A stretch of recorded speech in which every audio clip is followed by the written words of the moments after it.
Assalamu alaikum, everyone. This is perhaps one of CP's most awkward videos. Get your kids out of the room. I'm serious. I'm not gonna be responsible for this one. Yalla, bismillah. No problem. Chapter 33, verse number 50. Here we go. Here we go.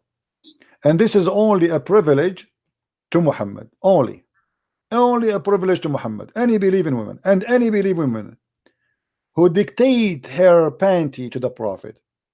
If the Prophet wished to wed her, actually it doesn't say, it says to sleep with her. And this is only for thee, not for the believer. Isn't it obvious that this is a corrupt verse made by the corrupt man Muhammad for the benefit of Muhammad? Who is the only one who get the benefit of this privilege? Muhammad. For those curious, you'll realize by returning to commentaries that the verse is referring to the Prophet, peace be upon him, being allowed to get married without paying a dowry. CP has a completely different interpretation, which is much more than just an interpretation. Rather, it's just an outright lie. This is what it says. This is about those are the whores of Muhammad. They are not his wives. They are offering themselves for sex. First lie. CP argues that the verse is saying that this ruling is a free pass for the Prophet, peace be upon him, to have sex with whomever he likes. The text does not say this, and we can see quite clearly that the verse is referring to marriage. That's not what it says. This is what it says. Any woman, she can give her to the Prophet. And not only that, Muhammad, hold on. After that, Muhammad, he started receiving ugly women. They want to sleep with him. And Muhammad, he look at them. They are disgusting. So look what he did. He made the verse right after it. He says, "Thou mayst defer who, the one who turn away from him, or the one who choose." So Muhammad, he can, okay, let us say you come to him, you don't like how you look like. Maybe you're older. So he say, okay, this is too much, too many women, they are coming to sleep with me. So what I will do now? So he made a verse says that Allah told me I might choose and I might delay the one later. So Muhammad here is giving himself more excuse to use and abuse women, because there's many ugly women. They start coming to Muhammad, and the reason they want to sleep with him, because if they sleep with Muhammad, they will be considered as women of Muhammad, and that means they will have a free food forever. They will have a retirement plan. They will have respect of the believers, because that's it. They are excuse my language, they are the bitches of Muhammad. Second lie by CP. There is no evidence for his claim that this has to do with unattractive women. This is nothing more than an outright lie. The previous verse, verse 50, doesn't even state that it is an obligation upon him to have intercourse with every woman that approaches him. For verse 51 to be introduced as an alleged cop-out. Of course, I'm referring to CP's sinister interpretation. Lady, do you see what it says here? Yastankihuha. Yastankihuha is a continuous verb, and you speak Arabic, don't you? Okay, so is it if continue? Is it continue? Yes or no? Am I lying? It's ing, to F her. This is not to marry her. You marry only once. Okay, so why does it say if the Prophet wishes to wed her? What does that mean? What is with her? There's no with her here. Okay, so, and nikah in Arabic means marriage. No, let me show you. Here we go. I will show you from your Islamic website what is the nikah mean. Give me a second. Here we go. We don't make things up, lady. The third lie by CP is that the term yastankihuha does not mean to wed. In fact, the common usage of the term yastankih is to wed.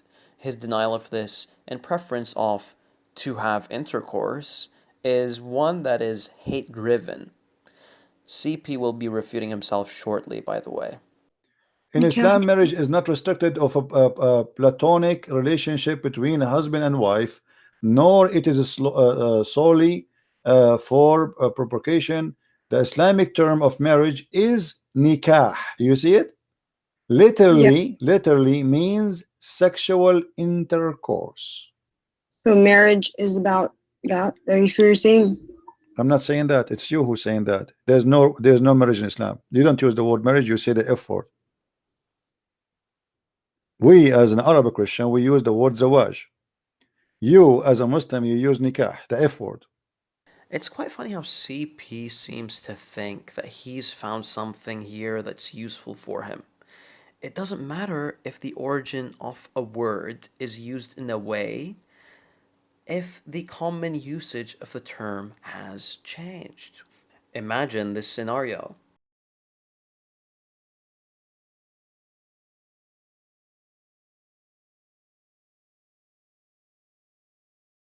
A contracting company purchases a crane for $100,000. After making the purchase, the salesman pulls out a dead crane from behind the desk. The contractor says, What the heck is this? The salesman, a middle-aged, grumpy Arab Christian, responds, I am a scholar, you are a donkey. The salesman is arrested for fraud and the people rejoice. Yay! The end. There's none. He slept with many women, but there's none of them became his wife because it was just for fun. Fourth lie. I don't even need to comment on this. This is a baseless claim by CP. You are, let us say you are walking. I'm not insulting you, by the way. Don't take it as personal. Let us say you are walking in front of Muhammad and he saw you, he liked you. According to Islam, if his eyes fell onto you, which means he saw you, he liked you, your husband, he have to divorce you immediately so Muhammad can sleep with you. قال ابن العربي.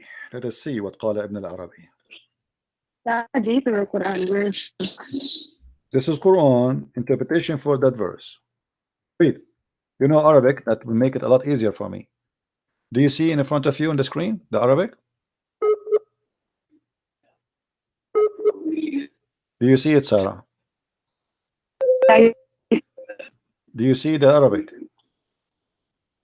I see it. Okay. Does it say إذا وقع بصره على امرأة وجب على زوجها طلاقها وحل له نكاحها? How disgusting that is. You just said you don't accept that. If Muhammad, he look at you and he like you, your husband must divorce you immediately. So the Prophet, he can, with my respect to you, he can sleep with you. Fifth lie. CP makes the claim that this is according to Islam. And that's just the way it is. Now, in reality, it's a fringe opinion that seems to have only been attributed to Al-Juwayni. The source that CP provides is Ibn al-Arabi, who actually points readers to a previous section in his commentary where he actually refutes this report and points out that it's weak. This is the interpretation for the Quran. It says it clearly that if the Prophet of Allah, his eyes fall into a woman, her husband, he must immediately divorce the woman so the Prophet, he can F her immediately. The sixth and seventh lie. There are two lies here. As I've just mentioned, CP is using a false report from the Zayd and Zaynab matter to argue this point. CP claims that this has to do with intercourse outside of marriage and that this should occur immediately. However, the text that CP is referring to clearly states that the Prophet, peace be upon him, got married to Zaynab, not had intercourse outside of marriage. Also, the marriage didn't occur immediately, but it occurred after the waiting period of 3 months. Why? I know, but can you tell me which chapter in the Quran that is, so I can read it for myself? This is the same chapter we are talking about, lady. I know you are not listening to me. This is the same chapter. Listen, this is the same chapter, chapter 33, verse number 50.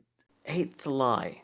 So here is a screenshot of verse 50 from chapter 33. CP is arguing that this chapter states that if the Prophet, peace be upon him, finds a wife attractive, then the husband has to divorce his wife. Now, can you find that being said in this verse? And there you have it, folks. This is probably the most sexually frustrated CP video that I've come across. Ugh. It wasn't easy. So, yeah, I'll see you guys in the next one. Assalamu alaikum. They are the bitches of Muhammad. You see the gang. You see the gangs. They say like, excuse my language. I don't want to use a bad word, but yep, you should respect the dead. I mean, let them rest in peace. I'm not respecting him. This guy, obviously, he is. I'm not talking about your dad. What's your dad?